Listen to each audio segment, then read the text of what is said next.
დილამშვიდობის ძვირფასო ტელემაყურებლებო, დღეს 13 ოქტომბერია, ორშაბათი, ეთერში ერთსოლოვნების დილა, სოფიო კუჭავასთან ერთად. ყველას მშვიდობიან და ბედნიერ დღეს გისურვებთ. სანამ გეტყოდეთ თუ ვინ იქნებიან ჩვენი გადაცემის სტუმრები და რაზე შევაჩერებთ რა თემებზე თქვენს ყურადღებას, ახლა ვნახოთ საეკლესიო კალენდარი და შემდგომ გაგაცნობთ უკვე იმას თუ ვინ იქნებიან ჩვენი სტუმრები, რა თემებზე ვისაუბროთ. ნახოთ საეკლესიო კალენდარი და შევიტყოთ ერთად რომელ წმინდანებს იხსენიებს დღეს წმინდა მართლმადიდებელი სამოციქულო ეკლესია.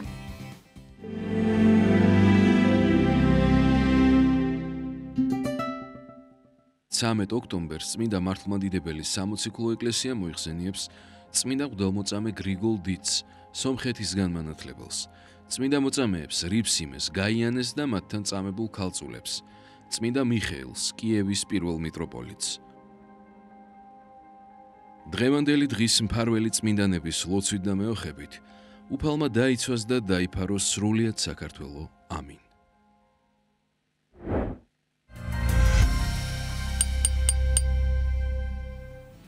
გილოცავთ დღევანდელი წმინდანების ხსენების დღეს და მათი მფარველობა არ მოკლებოდეთ თქვენ და სრულიად საქართველოს. რაც შეეხება ახლა ჩვენი გადაცემის სტუმრებს და თემებს. გადაცემის პირველ ნაწილში შემოგვერთდება მოძღვარი, ჩვენი გადაცემის პირველი სტუმარი იქნება წმინდა 100.000 მოწამის სახელობის ტაძრის წინამძღვარი დეკანოზი ლუკას უპატაშვილი. მოძღვართან ერთად ვისაუბრებთ თუ რას ეძებს და რას უნდა ეძებდეს ზოგადად ადამიანი ეკლესიაში. ვფიქრობ ძალიან საინტერესო თემა არის და მამა ლუკა როგორც ყოველთვის საინტერესოდ განიხილავს. რაც შეეხება გადაცემის მეორე ნაწილს, გადაცემის მსვლელობისას შემოგვერთდება ფსიქოლოგი სალომე ფანჯიკიძე და მასთან ერთად ვისაუბრებთ შიშებისა და ფობიების შესახებ. რა ხდება ამ დროს ჩვენს ცნობიერებაში და როგორ დავძლიოთ ეს პრობლემა. საპატრიარქოს ახალგაზრდული მოძრაობა დავითიანის ორგანიზებით ყოველ ხუთშაბათ დღეს სასულიერო პირები ახალგაზრდებს შეხვდებიან და მათთვის საინტერესო თემებზე ისაუბრებენ. პირველი შეხვედრა ჭიათურისა და საჩხერის მიტროპოლიტ დანიელთან შედგა და გადაცემის დასკვნით ნაწილში ნახავთ ნინგელაშვილის მიერ მომზადებულ სიუჟეტს. ვფიქრობ საინტერესო გადაცემა გელოდებათ წინ, ასე რომ დარჩით ჩვენთან ერთად. ახლა კი ერთად შევიტყოთ როგორი ამდია მოსალოდნელი დღეს თბილისსა და მთელ საქართველოში.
როგორც დაგპირდით, დაგებრუნდით მოძღვართან ერთად, შემოგვერთდა წმინდა 100.000 მოწამის სახელობის ტაძრის წინამძღვარი დეკანოზი ლუკას უპატაშვილი.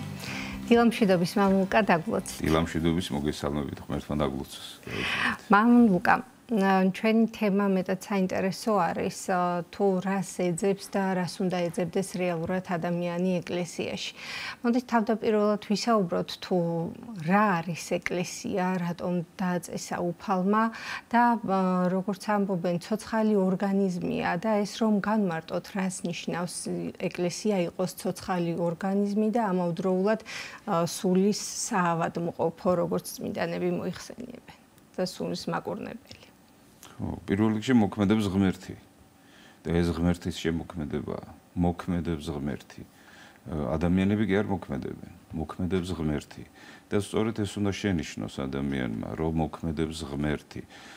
ძველად მაგალითად ტაძრები ძირითადად ბაზილიკის ფორმის იგებოდა და ეს არის ფორმა არის აღებული არქიტექტურული ფორმა ხომალდისგან, გემისგან.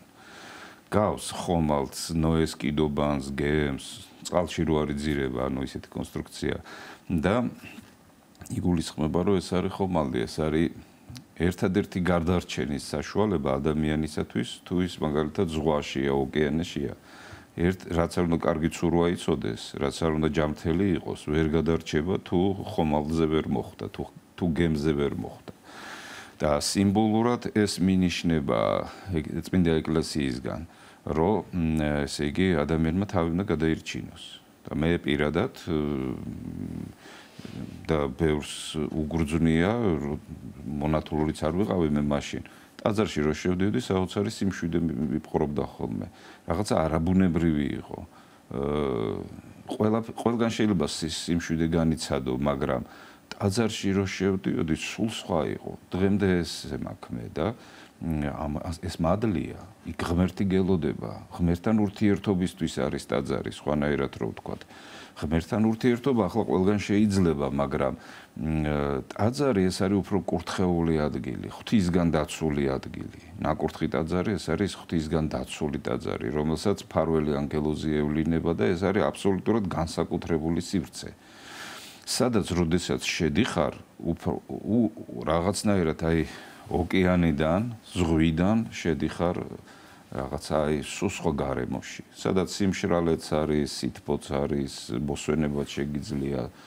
ქართველები რო ვიტყვით, სული რომ მოითქვა, ეს შეგიძლია. მოითქვა სულს და გამოხვალ და მე ისე უნდა ესე იგი ღვთის მოსაწონად და შენს სასიხარულოდ უნდა მოაწყო შენი გარემო და რა თქმა უნდა სხვის სასიხარულოდ. თუ ახლა ღმერთის მოსაწონია შენი ცხოვრება და შენს გულს უხარია და სინდისი, ასე ვთქვათ, დამშვიდებული გვაქვს, ნიშნავს, რომ სხვისთვისაც სათნოა და კარგია და ნაყოფიერია შენი ცხოვრება. ეს უნდა შეძლოს ზოგადად ადამიანმა და მოკლედ რო შევაჯამოთ, ტაძარი ეს არის ადგილი, სადაც ჩვენ შეიძლება შევხვდეთ ღმერთს.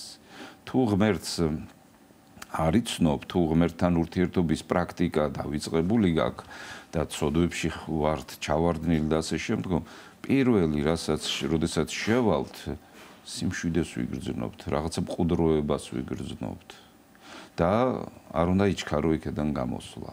უნდა იქ იმყოფებოდე და დაიმშვიდო შენი სული. დიახ. მამულკა, ზოგ შემთხვევაში შეიძლება თქვენს გაგეგონიათ მსგავსი დამოკიდებულება, რომ თითქოს ეკლესიაში ყოფნით გარკვეულწილად თავისუფლება იზღუდება, მორჩილებას ითხოვს ეკლესია მოძღვარი, ჩვენს დარწმუნება და აქედან გამომდინარე, ზოგი თითქოს ამით უპირისპირებს, ასე ვთქვათ, ეკლესიაში სიარულს, რომ თავისუფლება ეზღუდება. რეალურად განვმარტოთ თუ რას ნიშნავს მორჩილება და რას ნიშნავს ქრისტიანული გაგებით თავისუფლება. მორჩილება ამ შემთხვევაში იგულისხმება ღმერთის მორჩილება. სხვანაირად რო ვთქვათ, სიკეთის მორჩილება, სხვანაირად რო ვთქვათ, სიხარულის მორჩილება.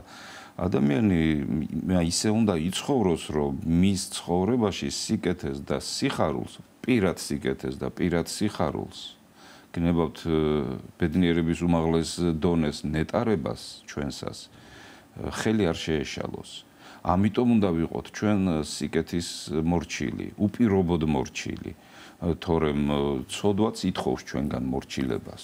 ცოდვა ითხოვს მორჩილებას. აბა ვთქვათ რაღაცა ცოდვას ხარ მიჩვეული, ვთქვათ რაიმე ცოდვას და აბა ეცადე და უარი თქვი ამ ცოდვაზე. საშინელი ბრძოლები დაგეწყება, საშინელი დისკომფორტი, იმიტომ რომ ის ნამდვილ მორჩილებას კი არ ითხოვს, ის ითხოვს მონობას შენგან. და ესე იგი ცოდვა და დემონური სამყარო შენგან მონად გაქცევს შენ, მაგრამ სიკეთისა და სიხარულის და სიმშვიდის მორჩილება შენ პიროვნებად გაქცევს. ამიტომ სხვაობა ძალიან დიდია. ჩვენ და ხშირ შემთხვევაში დემონი ადამიანს თავისუფლებაში მყოფობას წარმოუდგენს როგორც აი ესე იგი მონობას. აი მაგალითად როგორც 60-ში ევა 100-აც თუნა ეშმაკმა რომ მართლა გითხრათო ღმერთმაო რომ ეს არ უნდა გააკეთოთო და ესე იგი მართლა შეგიზღუდათო თავისუფლებაო და კიო აბა შემიზღუდა თავისუფლებაო და ადამიანი რომელიც ესე იგი სადაც უნდა ცოდვის ჩადენა და მას ესე იგი მოუწოდებენ რომ არ ჩაიდინოს ამას შეზღუდვად აღიქვამს იმიტომ რომ ცოდვა წარმოუდგენია ბედნიერებად. ნუ როგორც ეს ევას მოუვიდა, როგორც ადამს მოუვიდა და როგორც თითოეულ ჩვენთაგანს მოსდის. ეს არ არის მარტო იმ დროს მომხდარი უბედურება. ეს უბედურება ეხლაც ხდება. და ეს უბედურება პირადი ადამიანმა არ უნდა დაუშვას. ანუ მან უნდა შეზღუდოს თავისი თავი. ნუ როგორც ერთი ფილოსოფოსი ამბობს, ადამიანის ყველაზე მნიშვნელოვანი თვისება ეს არის რომ თავშეკავების უნარიო. აი თავშეკავების უნარი სხვანაირად რო ვთქვათ, არის თავისუფლება. როდესაც შენ გაქვს უნარი თავი შეიკავო. ეხლა მაგალითად თუ მძღოლი დადის თუ კარგი არის, თუ კარგი მძღოლია და მანქანას კარგად ატარებს, ანუ უხიფათოდ და უავარიოდ, ნიშნავს რომ ეს ძალიან ყურადღებიანი მძღოლია და ძალიან ესე იგი როგორც მოუნდება ისე კი არ ატარებს, როგორც საჭიროა ისე ატარებს. და მრავალ საფრთხეს ააცილებს ის თავის თავსაც და სხვასაც. და აი ზუსტად ეს არის თავისუფლება. როდესაც შენ შეგიძლია მართო შენი თავი და ჩვენ რომ მართოთ ჩვენი თავი, რომ სიკეთე შეგვეყაროს, რომ სიკეთეში ვიყოთ, დაცულები რო ვიყოთ. ღმერთმა მოგცა ჩვენ მცნებები. და ეს მცნებები ისეთი წითელი ხაზებია, რომელიც ჩვენ გვეუბნება, რომ აი თუ ამ მცნებებს დაარღვევ, ძალიან დიდ პრობლემებს შეეყრები. აღმოჩნდები ოკეანეში ოღონდ გემს გარეთ და გადარჩენის შანსი უკვე 0-ის ტოლია. გამორიცხულია რომ გადარჩე, გამორიცხულია. თუ მცნებებს არ იცავ, გამორიცხულია შენ დაჭერილი ხარ უკვე დემონური ძალებისგან და ნუ შენ თვითონაც არასწორად ცხოვრობ და შენში რაც მოხდება, შეჩერდება სიცოცხლე, ჩაქრება ცეცხლი, გახმება სიყვარული. მოკვდები შინაგანად და უბრალოდ აი ამ სიკვდილს უნდა გაერქცეს ადამიანი და მორჩილება იმიტომ არის საჭირო მცნებების და იმიტომ არის სიკეთის მორჩილება საჭირო რომ ჩვენ მე თუ ვარ მიჩვეული რაღაცა ცოდვებს იმ ცოდვის ჭკუაზე გავივლი და არა სიკეთის ჭკუაზე და მე უნდა ყველანაირად ვაიძულო ჩემი თავი თავშეკავებით რომ გავხდე მორჩილი სიკეთისა მაგალითად შეიძლება იყოს მდგომარეობა რომ მე არ მიყვარს სიკეთის კეთება მე მირჩევნია ცოდვის ჩადენა მაგრამ მე უნდა გავხდე სიკეთის მორჩილი აი ჩემი ნების საწინააღმდეგოდ ანუ ეს ლოგიკა შინაგანი სწორედ ამაშია რომ მე ბოროტებას დავახციო თავი და სიკეთის თავიდან მორჩილი გავხდე ანუ ჩემი ნების საწინააღმდეგოდ ვიყო მორჩილი სიკეთისა და მე უკვე მოვიპოვო თავისუფლება. აი ნუ მაგალითად როგორც შეიძლება თუ მე მათემატიკის სწავლა მინდა ეს არ არის თლაც სასიამოვნო პროცესი. სწავლის ძირი წარი არის როგორც ამბობს დავით გურამიშვილი და ესე იგი ძნელია ეს ადვილი არ არის, მაგრამ შენ აიძულებ შენს თავს რომ რაღაცა მორჩილი გახდე შენი მიზნის. და თუ ამას წარმატებით შეასრულებ, ნუ გახდები მათემატიკის მცოდნე, შეიძლება მათემატიკოსიც კი გახდე. კენწეროში გატყილდები. ხო, მე რა თქმა უნდა რომ შედეგს რომ მიაღწევ, ძალიან დიდი ბედნიერებაა. აი შედეგის მიღწევა ეს არის ძალიან დიდი ბედნიერება ადამიანის სულისთვის, ფსიქიკისთვის, ჩვენი სხეულისთვისაც კი. აი მთელი ესეთი დადებითი ჰორმონები გამოიყოფა და ადამიანი უბრალოდ ბედნიერია ამით. და შენ ბედნიერი უნდა იყო. ცოდვა იწვევს კმაყოფილებას. ესე იგი, ცოდვის ჩადენის დროს ადამიანს ჰორმონები არ გამოეყოფა, ანუ ენდორფინები და ეს დადებითი განწყობა არ გეუფლება. გეუფლება კმაყოფილება, რომ რაღაცა აი ვთქვათ, გინდა გინება და შეიგინე და დამშვიდდი. გინდა ბევრი ჭამა შეჭამე და დაკმაყოფილდი. მაგრამ ბედნიერი არა, სიხარული არა, არც მშვიდობა არა, არაფერი კარგი. და ამას მერე ხვდება ადამიანი. როგორც დოჩანაშვილი ამბობს ერთ-ერთ მოთხრობაში, რა ბითურიც იყავი, ის ბითური რჩები ცოდვის ჩადენის შემდგომ. არაფერი კარგი არ ხდება და არ უნდა გააბითურო შენი თავი. ბრიყვი ხო არა ხარ, სხვანაირად უნდა იცხოვრო. შენ ხარ ადამიანი და ადამიანის წარმომავლობა ეს განსაკუთრებულია. ჯერ ერთი ჩვენ ადამიანის შთამომავლები ვართ, ამიტომ ვართ ადამიანები და ადამი კიდე ღმერთმა შექმნა. მაგრამ ძალიან მნიშვნელოვანია ჩვენში ფიზიკური სხეულითაც ჩვენ ღმერთმა შექმნა, მაგრამ თავარი სულია ჩვენში და ეს სული ღმერთმა შთაგვბერა. კი არ მოიგონა რაღაცა სული და ის კი არ ჩაგვბერა ღმერთმა. აი როგორც მოსეს აქვს დაწერილი თავისი სული შთაგვბერა ჩვენ. ესე იგი ჩვენ ვართ ნაწილი ღვთისა. თუ ჩვენ ღმერთთან კავშირი არ აღვადგინეთ და გემს გარეთ აღმოჩნდით, ჩვენ სიხარული და სიმშვიდე არაფრით არ გვექნება. მამალობა წეგან როგორც ვთანეთ ღმერთთან ურთიერთობა ნებისმიერ ადგილას არის შესაძლებელი ხომ თავისთავად როდესაც წამს გჯერა. ასეთი დამოკიდებულებაც არის ადამიანების მხრიდან რომ ეკლესიაში სიარული აუცილებელი არ არის მაშინ როდესაც მე შემიძლია ვთქვათ იგივე სახლში ხატებთან სანთელი დავანთო და შევთხოვო უფალს მას ვესაუბრო და მქონდეს პირადი კავშირი. ესეც აუხსნათ მაყურებლებს თუ რაში ეხმარება ეკლესია ადამიანებს და გარდა იმისა, რომ გვასწავლის უფლისაკენ სავალ გზას, ერთობა იქმნება ამ დროს და ამის განმარტებაც რომ მივცეთ მაყურებლებს თუ კიდევ რა შეისწავლიან და რა ისწავლება. რის დასწავლა შეძლებენ ტაძარში? ლოცვის თქმა ყველგან შეიძლება და ყველგან უნდა ილოცოს ადამიანმა. სანთლის ანთებაც სახლშიც შეიძლება, ტყეშიც შეიძლება, ნათლობა მდინარეშიც შეიძლება, ჯვრის წერაც შეიძლება, ნებისმიერ ადგილას, სადაც საღვთო სული გაკურთხებს შენ, სადაც წმინდა ადამიანისგან გადმოვა შენზე მადლი საღვთო. რისთვისაც შენდებოდა ტაძარი და რისთვისაც აშენდა, ეს არის ზიარება. პირველად ქრისტიანები იკრიბებოდნენ წმინდანთა საფლავებზე. და იქ ხდებოდა ძღვენის შეწირვა და იქ ეზიარებოდნენ ქრისტიანები. ვიცით თქვათ რომის ისტორიები, რომ კატაკომბებში იყვნენ. იმიტომ რომ 10 დიდი დევნა იყო ქრისტიანების და სადაც ნახავდნენ ქრისტიანებს, ხოცავდნენ, იმიტომ რომ იმპერიის საწინააღმდეგო იდეოლოგია იყო ეს და იმპერიის ნგრევას უწყობდა ხელს. ასე ფიქრობდნენ იმპერიის თავში მყოფი ადამიანები. და ქრისტიანები, მაგრამ როგორც ვთქვით, პირველად იკრიბებოდნენ წმინდა ადამიანის საფლავზე, იმიტომ რომ წმინდა ადამიანის სული წმინდითაა სავსე და მისი საფლავით სული წმინდის სამყოფელია, ასე ვთქვათ. და ქრისტიანები სწორედ იკრიბებოდნენ, მაგრამ იქ ალბათ ამინდის პრობლემა, იქ მერე თავშეყრის პრობლემა, იქ ვთქვათ მერე სხვადასხვა დროა, ხან ცხელა, ხან ცივა, ხან თოვს. ბუნებრივია ჩამოყალიბდა მერე ტაძრის მშენებლობის კულტურა და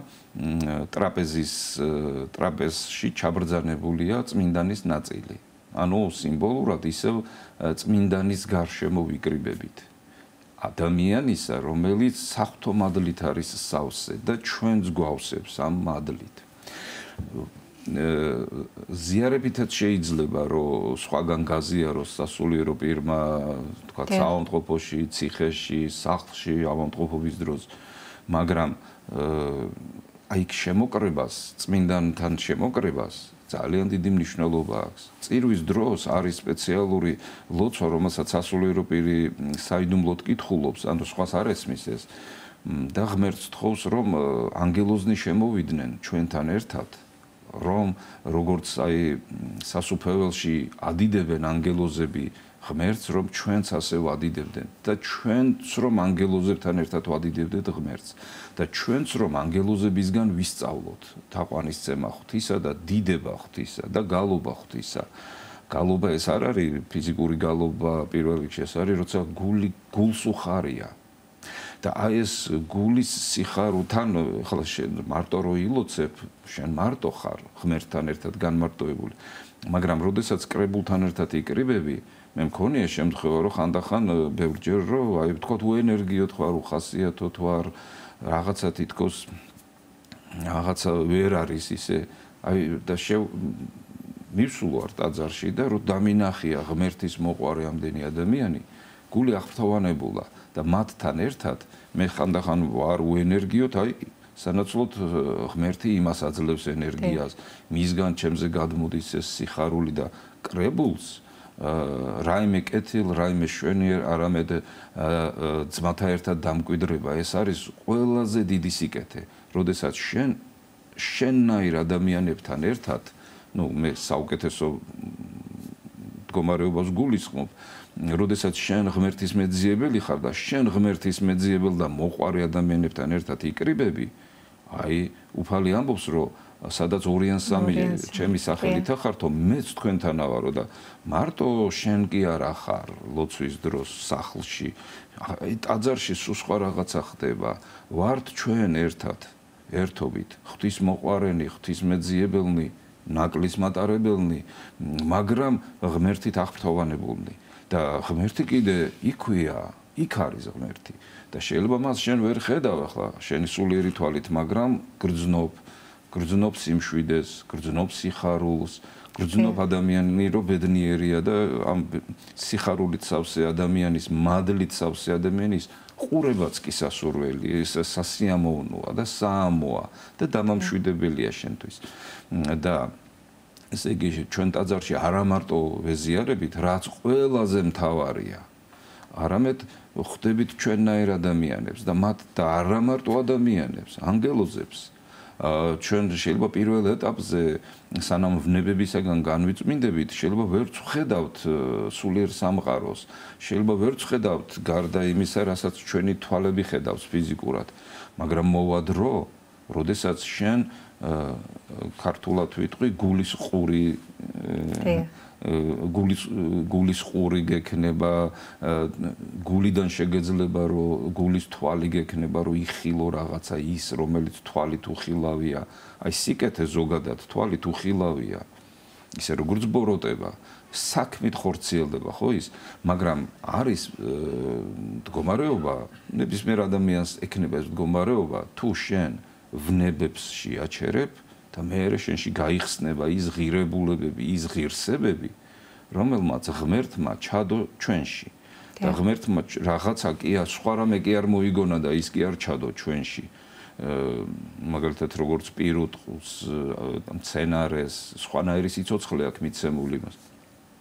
ჩვენ ღმერთმა თავის ხატად შევქმნა და მისი მსგავსი უნდა ვიყოთ ჩვენ კიდეც. მამა ლუკა, როგორ უნდა დავიცვათ თავი გარეგანი ეკლესიურობისგან, თუ შეიძლება რომ განმარტოთ ეს, იმიტომ რომ ზოგჯერ არის ხოლმე რომ თითქოს უფრო ჩვევად ვაქცევთ იმ ყოველდღიურობას, ვთქვათ, იგივე ტაძარში მისვლას, დგომას ტაძარში, მაგრამ შეიძლება ამ დროს გარეგნულად ჩვენი ქვიმყოფებოდეთ, მაგრამ გონებით სულ სხვაგან ვიყოთ, ხო? და აი ეს განმარტოთ, როგორ შეიძლება რომ ამისგან თავი ავარიდოთ. ეს ძალიან მნიშვნელოვანია და ნუ შეიძლება ითქვას ცენტრალურია სათქმელად.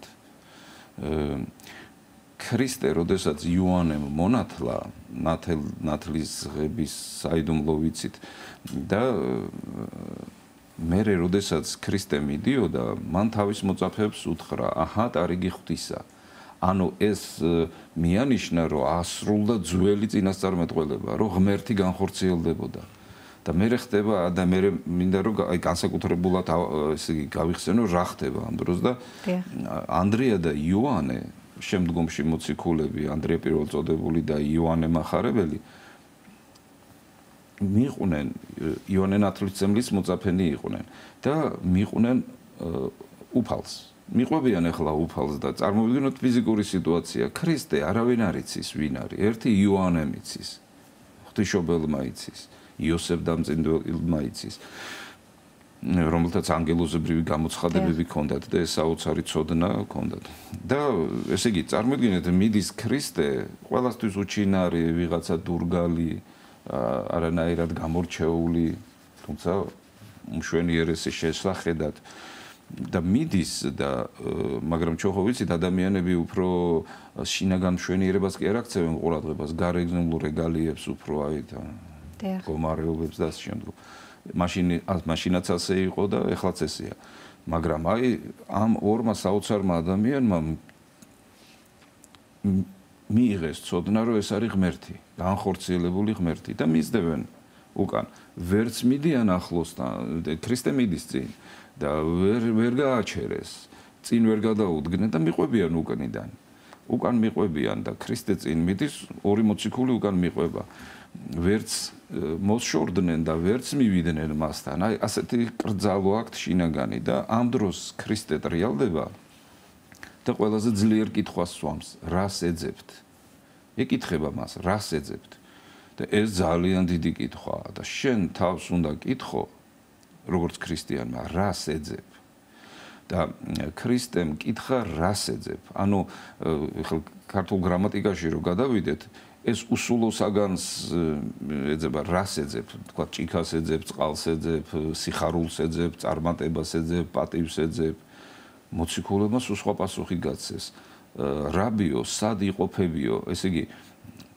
მომენტალურად თქვეს თავისი გულიდან რომ ჩვენ რამეს კი არ ვეძებთ შენ მოძღვარო სად ხარ რომ შენთან მოვიდეთ ესე იგი რამეს კი არ ეძებენ ვის ეძებენ ანუ უსულო რამეს კი არ ეძებენ პატივს დიდებას ჯანმრთელობას ფულს წარმატებას ან ასე შემდგომ ამას კი არ ეძებენ თვითონ ღმერთს ეძებენ აი ეს იყო პასუხი და ჩვენ ზუსტი პასუხი უნდა გავცეთ აი ეკლესიაში რომ მივდივართ ვის ვეძებთ თუ რას ვეძებთ თუ რამეს ვეძებთ რაიმეს ну შეიძლება მივიღოთ პატივიც თქვა თუ მე მოძღვრობა იმიტომ მინდა რომ პატივი მივიღო ну მივიღებ ამ პატივს და მე დავრჩები უღმერთოდ მივიღებ რაღაცა მდგომარეობას და მეც ვერაფერს ან თუ ჯანმრთელობას ვითხოვ შეიძლება ღმერთმა დამეხმაროს და აღმადგენიოს ეს ჯანმრთელობა ну მე შეიძლება წავიდე როგორც მრავალი 1000 შემთხვევა არის ეს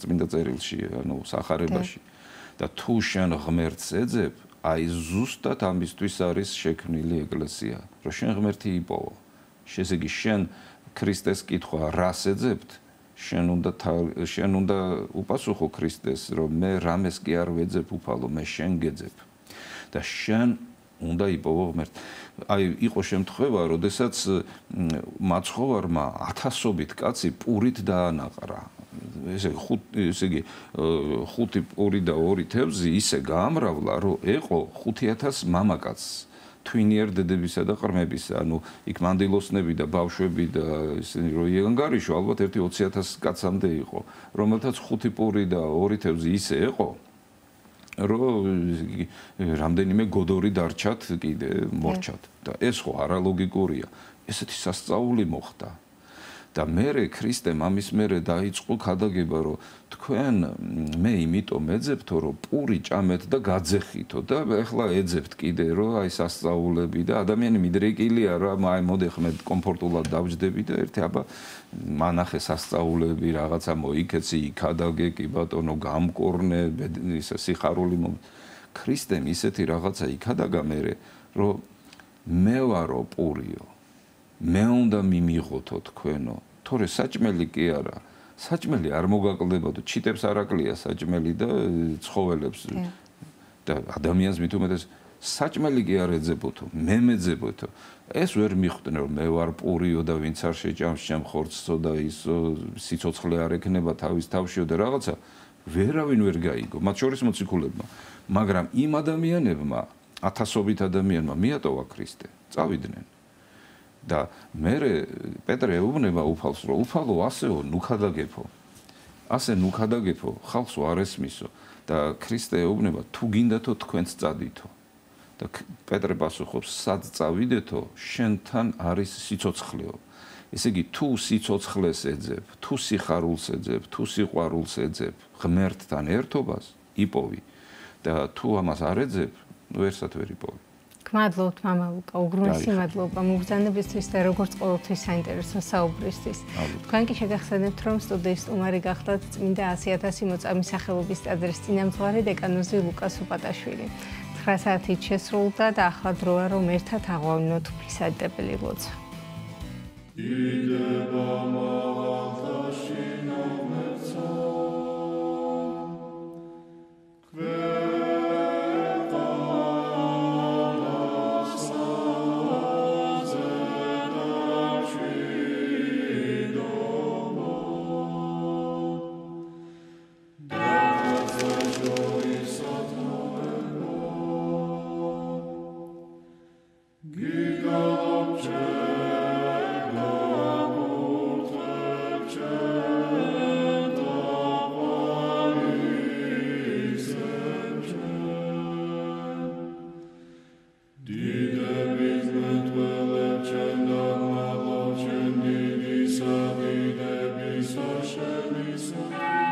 ჩვენო, რომელი ხარ ცათაშინა, წმინდა იყავნ სახელი შენი, მოვედინ სუფევა შენი, იყავნ ნება შენი, ვითარცა ცათაშინა, ეგრეცა ქვეყანასა ზედა, პური ჩვენი არსობისა, მომეთ ჩვენ დღეს და მომიტევენ ჩვენ თანანადებნი ჩვენი, ვითარცა ჩვენ მიუტევებთ თანამდებთა მათ ჩვენთა.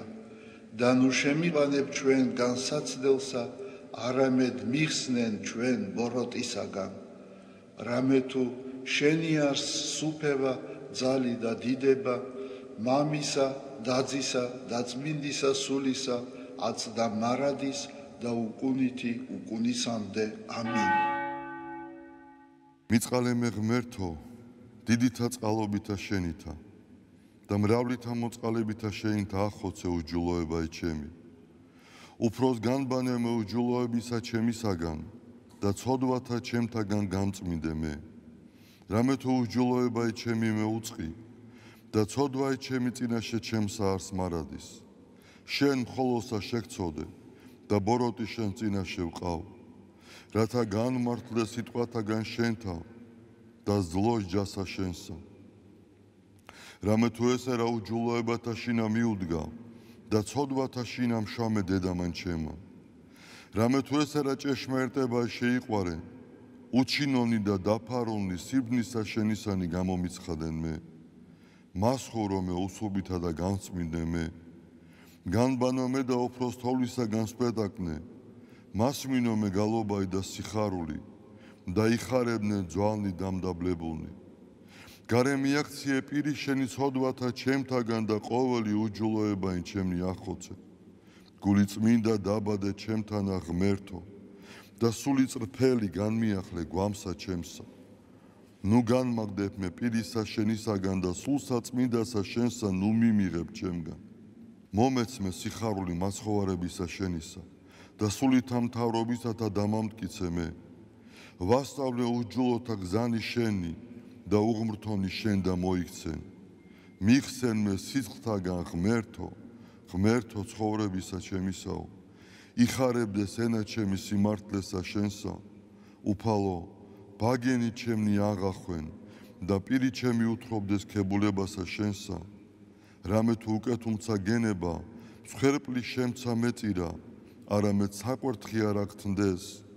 მსხვერპლი ღმრთისა არს, სული შემოსრული, გული შემოსრული და დამდაბლებული ღმერთმან არა შეურაცხყოს. კეთილი უყვა უფალო ნებითა შენითა სიონსა და აღეშენენ ზღუდენი იერუსალიმისანი. მაშინ გთნდეს მსხვერპლის სიმართლისა შესაწირავი და ყოვლად დასაწველი. მაშინ შესწირნენ საკურთხეველსა შენსა ზედა ზვარაკნი. დიდება მამასა და ძესა და წმინდასა სულსა, აწდა მარადის და უკუნითი უკუნისამდე. ამინ. ალილუია, ალილუია, ალილუია. დიდება შენ და ღმერთო. ალილუია, ალილუია, ალილუია. დიდება შენ და ღმერთო, ალილუია, ალილუია, ალილუია, დიდება შენ და ღმერთო ჩვენო, დიდება შენ და ღვთისმშობელო ქალწულო გიხაროდენ, მიმადლებულო მარიამ უფალი შენთანა, კურთხეულ ხარ შენ დედათა შორის და კურთხეულ არს ნაყოფი მუცლისა შენისა, რამე თუ მაცხოვარე გვიშევ სულთა ჩვენთა. უფალო დიდება შენ და გადაარჩინე და გამთლიანე საქართველო. უფალო დიდება შენ და გადაარჩინე და გამთლიანე საქართველო. უფალო დიდება შენ და გადაარჩინე და გამთლიანე საქართველო.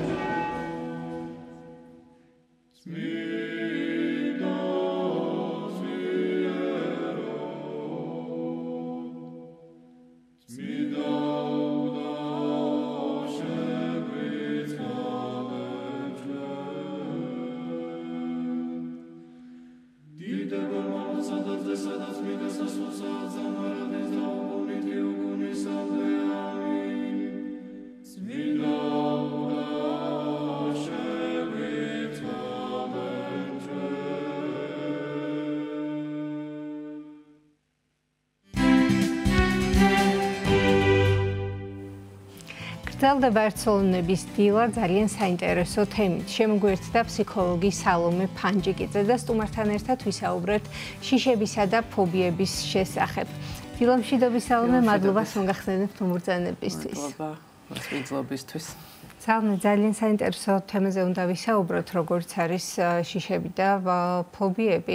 მოდით თავდაპირველად განმარტოთ თუ რას ნიშნავს და რას წარმოადგენს შიში და ფობია და როგორ რის განსხვავდება ისინი ერთმანეთისგან. ხო, განსხვავება ნამდვილად არის, იმიტომ რომ აი ამ თუთას მე და თქვენი პროდიუსერი სამ შემოვიდოდი ეთერში, ზუსტად ამაზე ვღებარებოდით, რომ შიში შეიძლება იყოს რაღაც ბუნებრივი განცდა რაღაცის მიმართ, როგორც რაღაც ობიექტური საშიშროების მიმართ, ისე თქვა სუბიექტური საშიშროებები, როგორც არსებობს, არ ვიცი, მაგალითად სამსახურის დაკარგვის თემა ასე შემდეგ.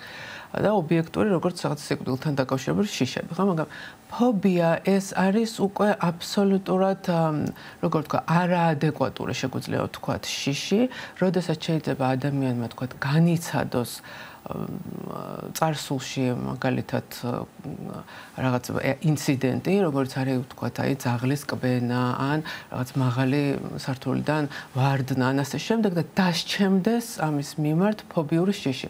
და ფობიური შიში უკვე გულისხმობს აბსოლუტურად უკონტროლო შიშს, სადაც რაციო ვერ ერთვება, კონტროლი ფსიქიკას ამ შიშზე არ აქვს და ადამიანს შეუძლია რომ არაადეკვატური მოქმედებებიც კი გააკეთოს, ხო, რომელიც საკმაოდ შორის საშიში არის. ანუ აი ფობიები, ვისაც ახასიათებს, თუ ეს არ არის, აი ზოგჯერ გამიგერო, ასე თქვა, ეგრეთ წოდებული სასაცილო ფობიებიც არსებობს ხა ადამიანებს ძეგლების ეშინიათ, მაგალითად ძეგლები იმდენად შეიძლება აი აირიდო თავიდან და თვის განმავლობაშიც კი არ მოხვდე მის ირგვლივ, რომ ეს შეიძლება არ იყოს ცხოვრებისთვის ხელისშემშლელი, მაგრამ ისეთი ფობიები, რომლებიც ფაქტობრივად ყოველდღიური ტრიგერი შეიძლება იყოს თუნდაც, ხო? ამ შემთხვევაში მე ყველას ურჩევ, რომ ამაზე სერიოზულად იფიქრონ, მიმართო სპეციალისტებს და სერიოზულად იმუშაონ ამ თემებზე, იმიტომ რომ ფობიები ნამდვილად ფსიქოლოგიის და ფსიქოთერაპიის მიმართ დამუშავებული თემებია და არსებობს მის წინააღმდეგ მეთოდები. საინტერესოა, ეს ფობიები არის შეძენილი, თუ შეიძლება განვიხილოთ, როგორც ეს მემკვიდრული ჭრილში, ასე ვთქვათ. უმეტესად შეძენილი რაღაც გამოცდილებების მიერ, თუმცა ზოგჯერ არის მემკვიდრეობითიც და ეს მემკვიდრეობითი უფრო ალბათ ჩემი აზრით იგულისხმება ის, რომ თუნდაც ბავშვი გაუაზრებლად, რასაც უყურებს თავის გარემოში. და ეს აისახება მასე შემდგომ ილექება ფსიქიკურად და შემდგომ რაღაც ასაკში უკვე იწყებს ბავშვი ამის გამოხატვას, ბავშვი არასდროს დასრული უკვე. თუმცა ხო, აი მგონია რომ უფრო გენეტიკური შეიძლება არსებობს რაღაც გენეტიკური, სუფთად გენეტიკური ბიოლოგიური საფუძველი, რაც გადადის და ამის საქმის კურსში მე არა ვარ. თუმცა არსებობს ასეთი თეორიაც, მაგრამ მე უფრო ვფიქრობ, რომ ეს არაცნობიერი, გაუცნობიერებელი შესაძლებელი ინფორმაციის შეწოვა უფრო შეიძლება იყოს, ვიდრე მაინდა-მაინც ხო გენეტიკა. და როგორ უნდა აღზარდოთ ბავშვი ისე რომ თქვათ ეს შიშები და შემდგომ უკვე ფობიები არ ჩამოუყალიბდეს, ასე ვთქვათ, და უფრო მარტივი იყოს მისთვის ცხოვრება. კი. პირველ რიგში ხა ყოველთვის, როდესაც ჩვენ აღზრდაზე ვსაუბრობთ, მე ამას სულ ვეუბნები ყველა მშობელს, რომ პირველი ვართ ჩვენ. ანუ ვინც ჩვენ თუ უნდა აღზარდოთ ვინმე, მაშინ ჩვენ ჯერ უნდა შევამოწმოთ ჩვენი თავი, რომ ჩვენ რა გვახასიათებს, როგორ, რანაირად ჩვენ შეიძლება გქონდეს რაღაც ღირებულებები, გვინდოდეს ბავშვის რამენაირად აღზრდა, მაგრამ უბრალოდ ვერ რამდენად მართლა ვახერხებთ ამას. ისევ ჩვენი თავიდან გამომდინარე, იმიტომ რომ ზოგს რაღაცას ნერვები არ ყოფნის, ზოგს რაღაცას მოთმინება არ ყოფნის, ზოგს ხასიათი არ აქვს ისეთი, რომ თქვათ შეასრულოს ის რაც უნდა მას ბავშვთან მიმართებაში, ამიტომ პირველი აღზრდასთან მიმართებაში არის ის, რომ მშობელი ყოველთვის უყურებს თავის თავს. რა მართლა, რა უნდა და რა შეუძლია, ან არ შეუძლია რომ გამოუვიდეს და თუ რამე სამუშაო აქვს თავის თავზე, პირველი თავის თავზე იმუშაოს.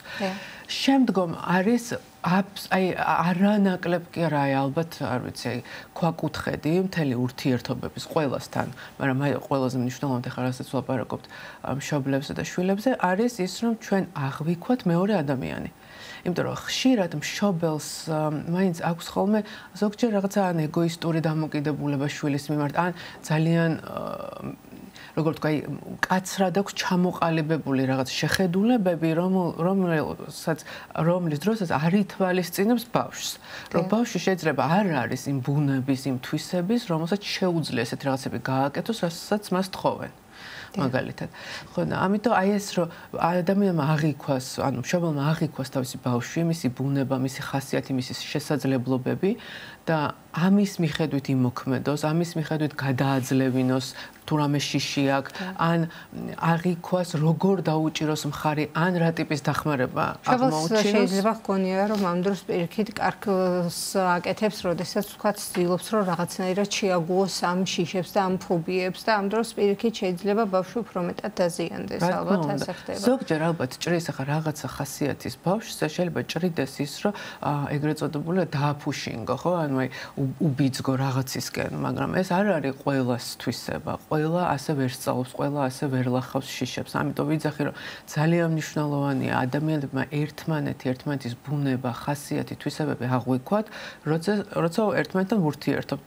განსაკუთრებით მე ვიტყოდი, აი ესეთ ახლობლებში, ეს ყველაზე დიდი შეცდომები ახლობლებში ხდება ხოლმე, დედაშვილში, ცოლ-ქმარში, დებში, ძმებში, იმიტომ რომ უფრო გათამამებული ვართ თითქოს ერთმანეთთან, ეს რაღაც დანდობა თითქოს არ გვაქვს და საკუთარი თავის და სურვილების გატანა უფრო ისე არის ხოლმე წინ წამოწეული რატომღაც და იმ შემთხვევაში, როდესაც თქვათ ამ მშობლების მხრიდან ან სხვა ახლობლების მხრიდან, კლასელების მხრიდან არ აქვს მნიშვნელობა, ვიღაცის მხრიდან ხდება იგივე ბავშვზე, ვთქვათ, რომ რისკეშინია და არ გრცხვენია და ასე შემდეგ და სირცხვილის გრძნობა უყალიბდება ხოლმე და ეს შიშები, რომელიც მას აქვს ხომ რეალურად ცდილობს რომ დაფაროს, მაგრამ ამან რა ზიანი შეიძლება რეალურად მოუტანოს მის ფსიქიკას?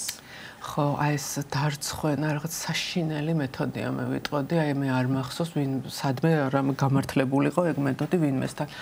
და რატომ? იმიტომ რომ სირცხვილის გრძნობა ეს არის ერთ-ერთი უდიდესი შიში, რომელიც ადამიანებს აქვთ, რომ არ განვიცადოთ სირცხვილი.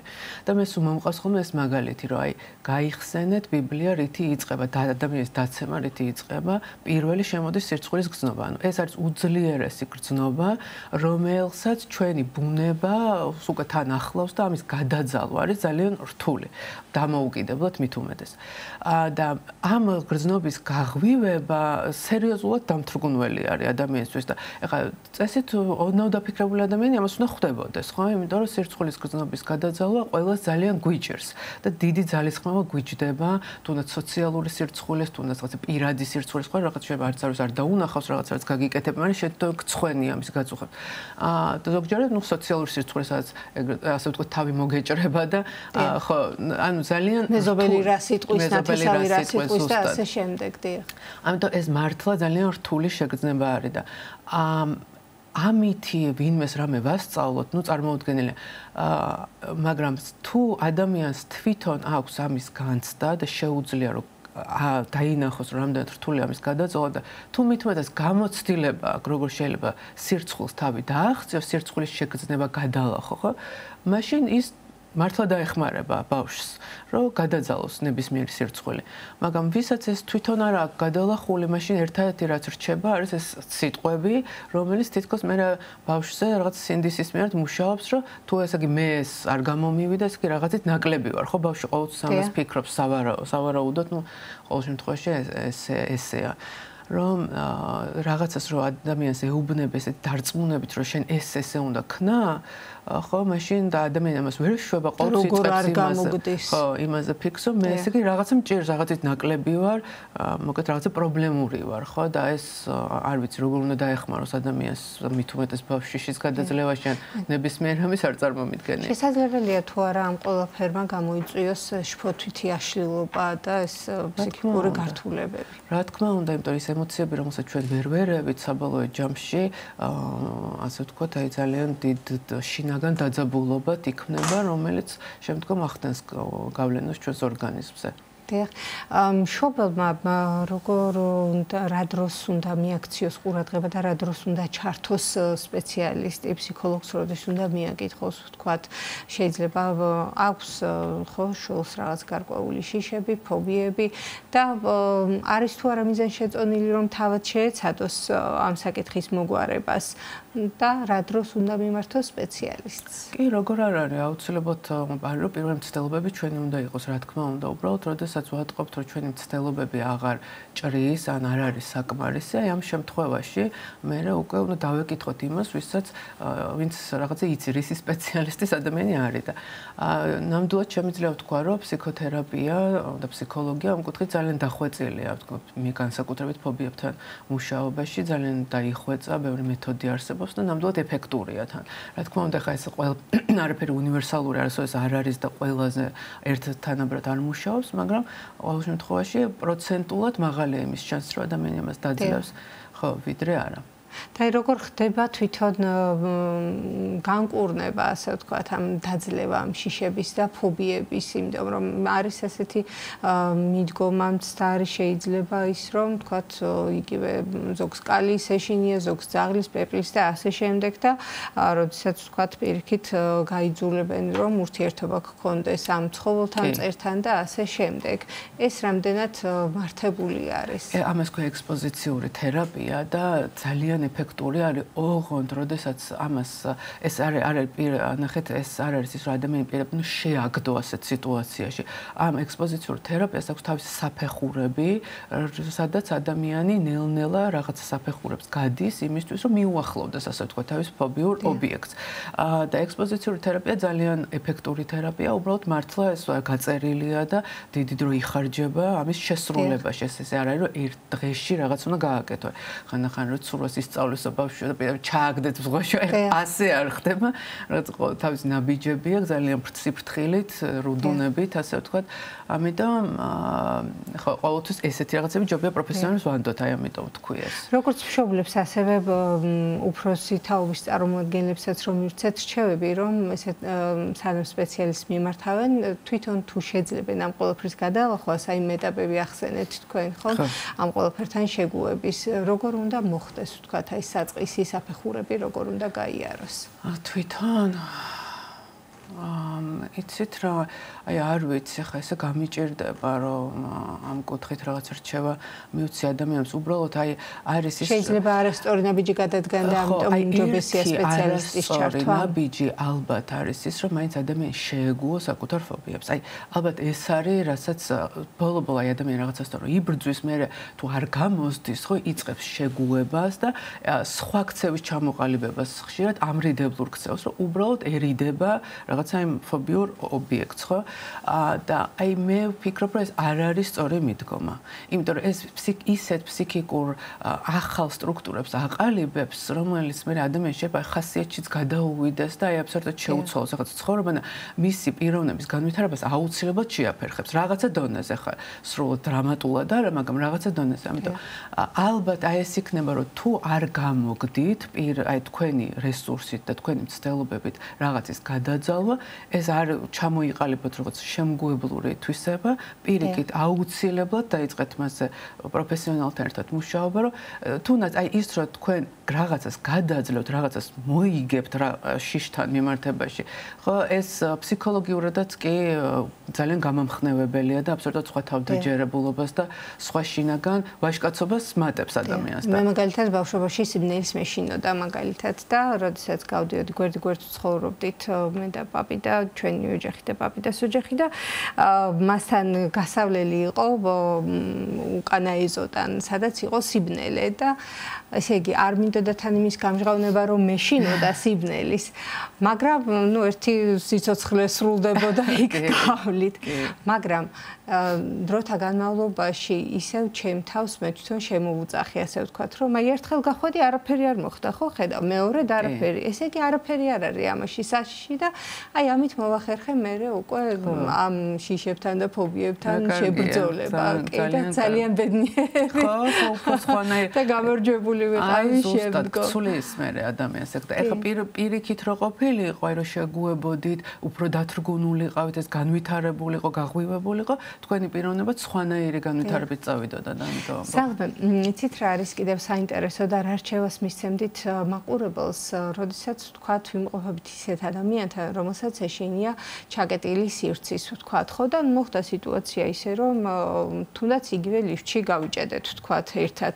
როგორ უნდა მოიქცეთ ამ დროს, როდესაც ადამიანი, როგორც თქვენ ახსენეთ, აქვს გარკვეული ფობია ამ ჩაკეტილი სივრცის, შიშები ეწყება და არაადეკვატური ხდება, ხომ? როგორ უნდა მოიქცე ასეთ დროს? აი ძალიან პანიკას აყოლილი ადამიანების დამიწება ხანდახან რთული ხდება ხოლმე რა, ესე ვთქვათ, გონში ჩაგდება, იმიტომ რომ ფსიქიკა აბსოლუტურად კონტროლს რო კარგავს, მაგრამ აი ხშირად ვთქვათ, ფსიქოლოგებს აქვთ ესეთი რჩევა, რომ რაღაც დრამატული უნდა მოხდეს, აი ასე ვთქვათ, ყურადღების გადატანის მიზნით. ზოგჯერ ეს არის ხოლმე რაღაცა დიდი ხმაურის შექმნა მაგალითად, ან არ ვიცი, შეიძლება კიდევაც აი რაღაცა თვითონ ადამიანს უბწკინო და ატკი, აი რაღაცა, აი ისეთ იქნა, რაც ყურადღებას გადაატანინებს, ანუ ფსიქიკა გამოეთიშება თავის პანიკურ აზრებს და სხვა რაღაცაზეც გააკეთებს აქცენტს.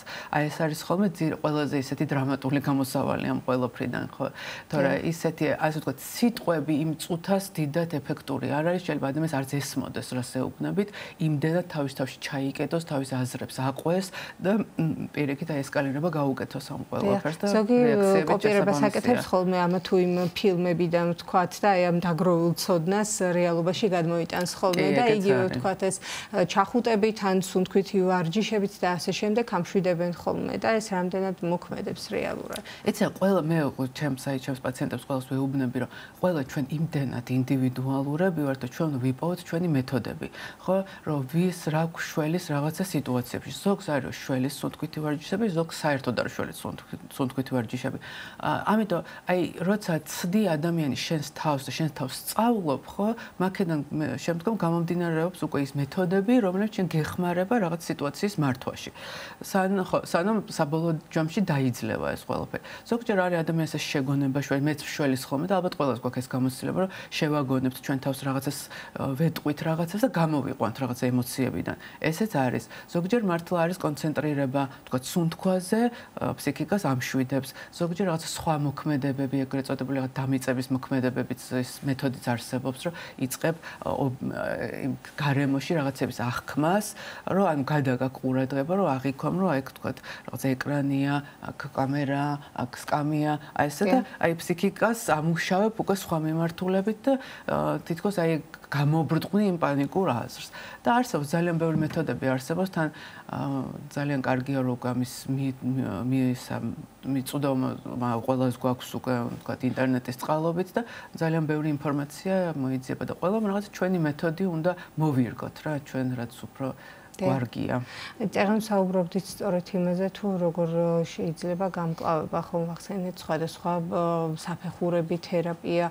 არის თუ არა ისეთი შედეგები, ასე ვთქვათ, როდესაც აღარ არის ეს თერაპია მოქმედი და მედიკამენტოზური მკურნალობა არის საჭირო და მედიკამენტების ჩართვა. კი, ზოგჯერ ხდება ხოლმე ასეც, იმიტომ რომ მაინც ყველა ჩვენი ფსიქიკა იმდენად ინდივიდუალურია და ზოგის ფსიქიკა ძალიან უწყლადი არის და პატარა სტრესის მიმართაც არ აქვს გამძლეობა და ამიტომ რა თქმა უნდა ახლა კიდევ კარგი და მადლობა ღმერთს სამ საუკუნეში არსებობს ახლა წამლები და შეგვიძლია მივმართოთ მაგრამ ყოველ დანიშნულებისამებრ ახლა ზოგჯერ ადამიანები კომპლექსური მკურნალობა ასეთ შემთხვევაში თუნდაც კომპლექსური მკურნალობა მაგრამ ზოგჯერ ადამიანები თვითნებურად იღებენ ხოლმე მედიკამენტებს მე რა თქმა უნდა ყალიბდება დამოკიდებულება მედიკამენტის მიმართ იმიტომ ეს ქიმიური ნივთიერებაა ამიტომ რაციონალური მოხმარება მათი, ასე ვთქვათ, პასუხისგებლიანი მოხმარება მათი, რომელიც, რა თქმა უნდა, ექიმის რეკომენდაციით უნდა ხდებოდეს, აბსოლუტურად უვნებელი არის და თავის დანიშნულებას ასრულებს. ახლა თუ ჩვენ არ ვითავნებებთ და ჩვენით არ დავიწყებთ ამ მკურნალობის ჩატარებას, მაშინ ყველაფერი თავისი მიზნობრიობას შეასრულებს და გამოგვიყვანს რაღაც შფოთვებიდან, დაძაბულობიდან. და ეს დადებითად რომ დავასრულოთ ჩვენი შეხვედრა, შიშები, შფოთვები, შეგვიძლია რომ მათ გაუმკლავდეთ სპეციალისტის დახმარებით. არა თუ გაუმკლავდეთ, მე ვიტყოდი მათგან საერთოდ განთავისუფლება შესაძლებელია, ვინც ამას დაისახავს მიზნად. ძალიან დიდი მადლობა სალომე მოგზაურობისთვის, საინტერესო საუბრისთვის და რჩევებისთვის. თქვენ კი შეგახსენებთ, რომ სტუდიის სტუმარი გახდათ ფსიქოლოგი სალომე ფანჯიკიძე. ჩვენი გადაცემა კი გრძელდება და გეტყვით, რომ საპატრიარქოს ახალგაზრდული მოძრაობა დავითიანის ორგანიზებით ყოველ ხუთშაბათ დღეს სასულიერო პირები ახალგაზრდებს შეხვდებიან და მათთვის საინტერესო თემებზე ისაუბრებენ. პირველი შეხვედრა ჭიათურისა და საჩხერის მიტროპოლიტ დანიელთან შედგა. ნახოთ ნინი გელაშვილის მიერ მომზადებული სიუჟეტი. საპატრიარქოს ახალგაზრდული მოძრაობა დავითიანი აქტიურად აგრძელებს თეოლოგიურ საკითხებში ახალგაზრდების ცოდნის გაღრმავებასა და მათი ცნობიერების ამაღლებაზე ზრუნვას.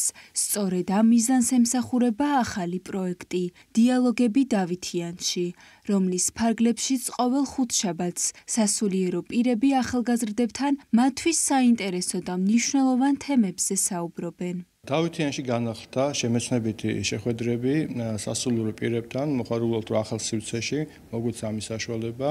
ყოველ ხუთშაბათს საღამოს 7 საათზე იქნება თემატური შეხვედრები, რომელსაც წაუძღვებიან ჩვენთვის ძვირფასი სასულიერო პირები. აღნიშნულ შეხვედრებზე ძალიან დიდია ინტერესი, როგორც მრევლისგან ისე ახალგაზრდების მხრიდან და ჩვენ მოხარულობთ, რომ დავითიანს მიეცა საშუალება მსგავსი პროექტები განახორციელოს. ეს რა თქმა უნდა იქნება პერმანენტული და ყველა სასულიერო პირს ვინც იქნება ჩართული, წინასწარ მადლობას მოვახსენებ. ახალგაზრდული მოძრაობა დავითიანის ახალი პროექტის ფარგლებში პირველი შეხვედრა უკვე შედგა. მას ჭიათურისა და საჩხერის მიტროპოლიტი დანიელი უძღვებოდა.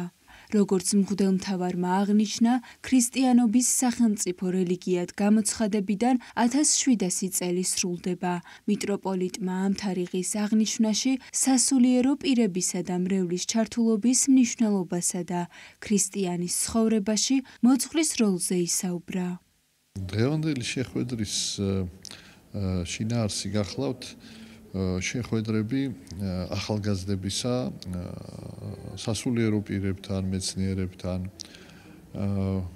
სადაც ახალგაზრდები მოისმენენ სარწმუნოების საკითხებზე საუბარს, მოისმენენ სამეცნიერო ცხოვრების პროცესზე, ხელოვნების თემასთან დაკავშირებით და ზოგადად ჩვენს საზოგადოებრივ ცხოვრების საკითხებზე. როგორ უყურებს სარწმუნოებას თქვათ ჩვენი მეცნიერების, კულტურის მოღვაწეები, ეს არის საინტერესო და ძალიან მნიშვნელოვანია ის, რომ ახალგაზრდები იკრიბებიან აქ, ეს არის ახალგაზრდული ორგანიზაციის ინიციატივა და მე ვფიქრობ, რომ სწორედ აი ამ ასაკში არ არის ადვილი, რომ ყურადღება ადამიანმა დაუთმოს სარწმუნოების საკითხებს, იმიტომ რომ არის მრავალი ახალგაზრდა ადამიანის ესეთი ინტერესების სფეროში, მრავალი რამ არის, რამაც შეიძლება უფრო მიიპყროს ყურადღება და თავისთავად რომ ეს ორგანიზაცია არსებობს, ძალიან მნიშვნელოვანია და ახალგაზრდებს აძლევს ამის შესაძლებლობას, რომ აი ეს შეხვედრებს დაესწრონ, მოისმინონ.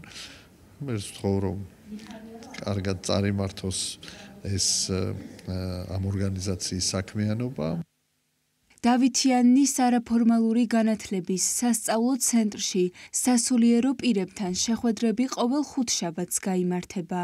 დასწრება ნებისმიერ მსურველს შეეძლება. ყოველ ხუთშაბათს საღამოს 7 საათზე განახლდა ეს შეხვედრები და არის ვფიქრობ ძალიან მნიშვნელოვანი, რადგან ჩვენს ახალგაზრდებს და არა მარტო ახალგაზრდებს მისცემს საშუალებას, რომ მათთვის სასურველ და საინტერესო შეკითხვებზე და თემებზე მიიღონ ამომწურავი პასუხები, რადგან როგორც ხედავთ, დღეს შეიძლება ითქვას, რომ ამ მიმართულებით გვაქვს რაღაცა კრიზისი, ახალგაზრდობა ითხოვს რაღაცა შეკითხვებზე პასუხებს და ეს პლატფორმა მოგცემს საშუალებას, რომ ასე ვთქვათ, ეს კრიზისი, რაც არის ჩვენს თანამედროვეობაში, დაძლეული იქნას და დავითიანი ამისთვის ყველაფერს აკეთებს და მადლობა ამ პროექტისათვის. ვფიქრობ, რომ ეს არის კარგი საშუალება ნებისმიერი ასაკის ადამიანისთვის, განსაკუთრებით ახალგაზრდებისთვის, თინეიჯერებისთვის, რომლებიც ერთგვარ თვითგამორკვევის პროცესში არიან და სურთ მიიღონ სხვადასხვა რჩევა დარიგება, მასზე გაცილებით გამოცდილი ადამიანებისგან ამ შემთხვევაში მოძღვართან შეხვედრების საშუალებას მისცემთ მათ, რომ დააგროვონ სხვადასხვა თეოლოგიურ საკითხებთან დაკავშირებით ცოდნა, ასევე ცხოვრებისეული პრაქტიკული რჩევა დარიგებებიც მიიღონ და აქედან გამომდინარე მე პირადად ყველას ვურჩევ გამონახონ ამისთვის დრო და გამოიყენონ ეს შესაძლებლობა, რაც სრულიად ყველანაირი ხარჯის გარეშე შეუძლიათ, რომ მიიღონ, ასე რომ ვთქვათ. საპატრიარქოს ახალგაზრდული მოძრაობა დავითიანი უწმინდესის და უნეტარესის, სრულიად საქართველოს კათოლიკოს პატრიარქის, მცხეთა თბილისის მთავარეპისკოპოსისა და ბიჭვინთისა და ცხუმ-აფხაზეთის მიტროპოლიტის ილია მეორის ლოცვა კურთხევით დაფუძნდა. წლების განმავლობაში დავითიანმა ახალგაზრდებისთვის მრავალი საინტერესო პროექტი განახორციელა, რომელშიც ქვეყნის მასშტაბით უამრავი მონაწილე ჩაერთო.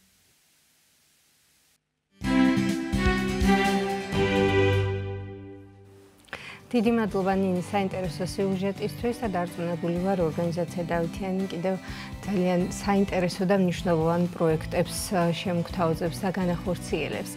დღევანდელი გადაცემა დასრულდა, გემშვიდობებით, კეთილი სურვილებით, სოფიო კუჭავა უძღვებოდი დღევანდელ ეთერს და გილოცავთ ხვალინდელ დღეს, ვინაიდან ხვალ სვეტი ცხოვრება აღინიშნება, ყველა შეგეწიოთ და გფარავდეთ ამ დღის ძალა და მადლი. ნახვამდის.